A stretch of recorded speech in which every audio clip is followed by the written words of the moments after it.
Alright guys, time to go a bit back again today. Hope you're enjoying your Saturday so far. Today we're going to talk about this Eavesdrop podcast that dropped yesterday with Nadeshot. Really interesting episode, to be honest, but you may notice a change of scenery in the background. I've moved down to a completely different location here in the UK. The weather is still as poor as ever though, and well, hopefully I'll get the lighting sorted in coming days, make it a little bit crisper, a little bit better, but if the second wave of the pandemic doesn't absolutely screw us over once again, this should be where we sit for the next 9 months or so. As I say, today we're going to talk about Nadeshot. Few interesting topics in this one I wanted to discuss over the coming days. Today's one being, are Nadeshot and the 100 Thieves considering investing in the CDL for 2021? Definitely a discussion that could be being had, given that the 4v4 rumour seems to be gaining more traction. It's interesting, we'll look at this clip in just a second here, but Hector effectively says he doesn't know, he hasn't been told, and well, you'd imagine if it was staying 5v5, the investors in the CDL and well, the players on the teams would have been informed that it was going to stay 5v5 so that they could make, well, at least they could consider what the roster moves look like potentially for next season, especially from the organisation's perspective, right, when, well, this is going to have big contract implications if it does go 4v4, as we talked about in yesterday's video on exactly who might get dropped from certain teams. But if that's a discussion, of course, I imagine the CDL is probably looking to try and expand the league, right? Because otherwise a lot of players are going to be left without teams if it does go to 4v4. And yes, as Nadeshot said in this video that he released a while ago, so as you can see, 29th of August 2019, when he confirmed that 100 of Thieves weren't going to be investing, the two key reasons that he gave were, look, it's a huge monetary investment for the 100 Thieves, but also the branding, right? Like, it's all about 100 Thieves. The idea was to maintain this branding into the Call of Duty League. And as we've seen, and as we'll look at in a couple of minutes here, some teams have managed to make that happen, whether through loopholes or what exactly, it's not exactly clear. And if that's the case, well, with Atlanta FaZe, as we will look at, could 100 Thieves be targeting something very similar indeed? And I believe Hector talked about it, that if he was still with OpTic Gaming, he would have tried to come in with the OpTic Gaming brand as well. Given that FaZe have managed that, definitely doesn't put Activision in a great bargaining position if, well, you know, other organizations want to do the same. Like, if you guys enjoy the video, subscribe if you're new as always. Long intro for sure, so let's hop right on with it here. Before we get into the clip, just wanted to say that, well, with this discussion of more teams coming into the CDL, the potential of 100 Thieves, this one of course is Rise Nation, recently announcing Pac-Man onto well, the general manager kind of role within this organization, but also,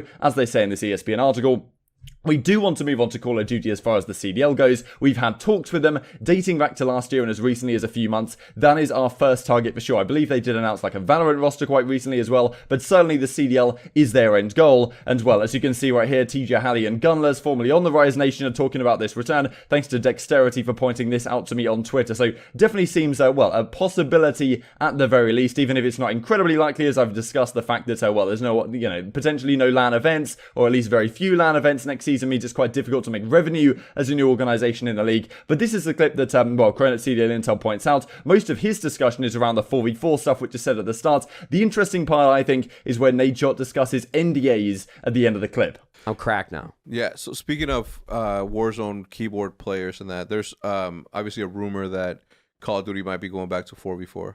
You know, that's, who knows, right? Like, they don't even tell us, right? Or they haven't told us whether it is or it isn't.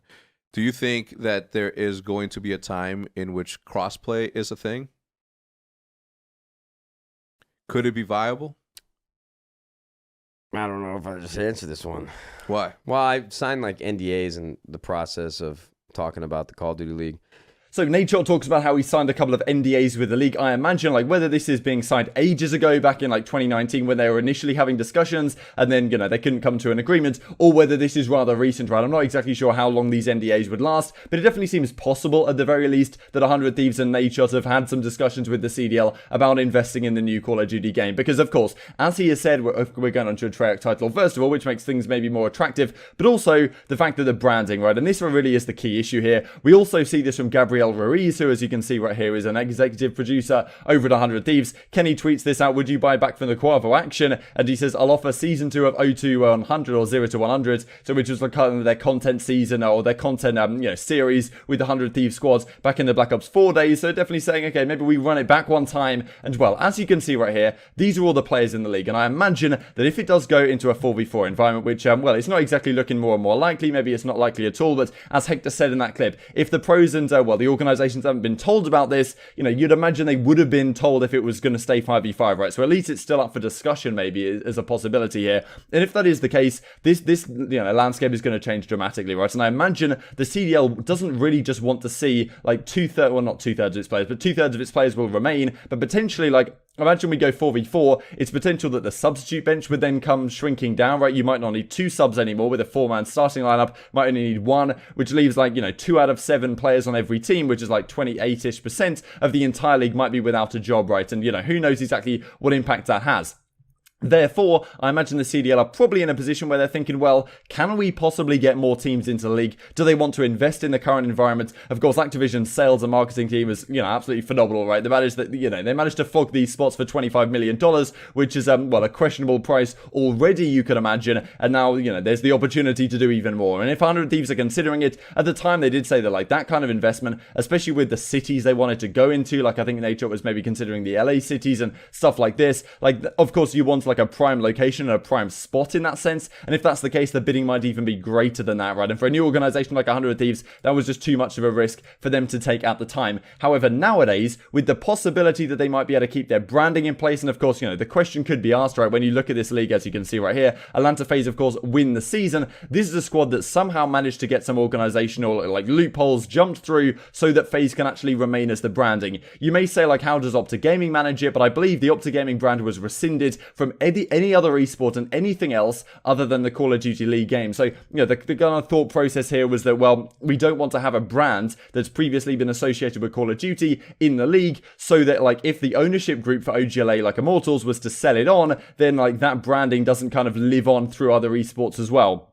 However, FaZe somehow made their way around that, right? And even though OGLA, basically got rid of their CS team and got rid of everything so that they could keep the OGLA name or the OpTic Gaming name into the Call of Duty League, and that's been kind of a questionable decision in its sense, FaZe somehow managed to skirt the boundaries, and definitely that's, begs the question, right, for other organizations, like, okay, Nadeshot's thinking, well, damn, it's still a lot of money, but maybe given this season, maybe we get some sort of discounts, given that maybe the league wants it to go to 16 teams, given it's 4v4, so that might not be so good for them, and at the same time, like, it's also, they want to sell the spots for sure, and of course they've put themselves maybe into a difficult bargaining position, as I said, if they've already given this benefit to Atlanta FaZe, and now, Nadeshot and 100 Thieves are just thinking, well, there's not too many issues we have to deal with, there's a lot of money for sure, but at the same time, if we can get our branding, maybe it's worth it, right, and we don't have to, like, create a whole new brand, right? So I'm not exactly sure what their branding would be, but certainly something for consideration as well. So intrigued to hear your thoughts down below in the comment section on this one. I'm not exactly sure how likely this is at all. I still think kind of it might stay 12 teams just because it's difficult to sell 4 more spots, and you pretty much have to do 4 more spots, right? You can't really go to 14, I don't really think that works.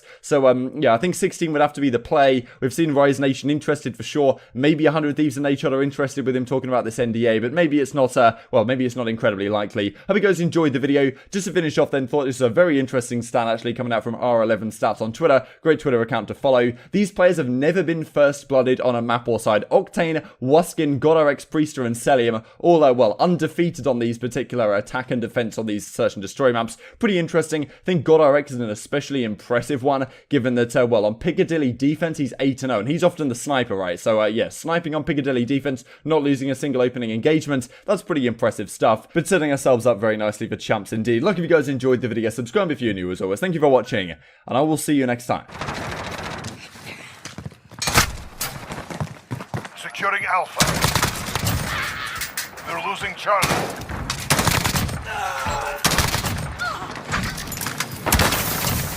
They're holding Alpha.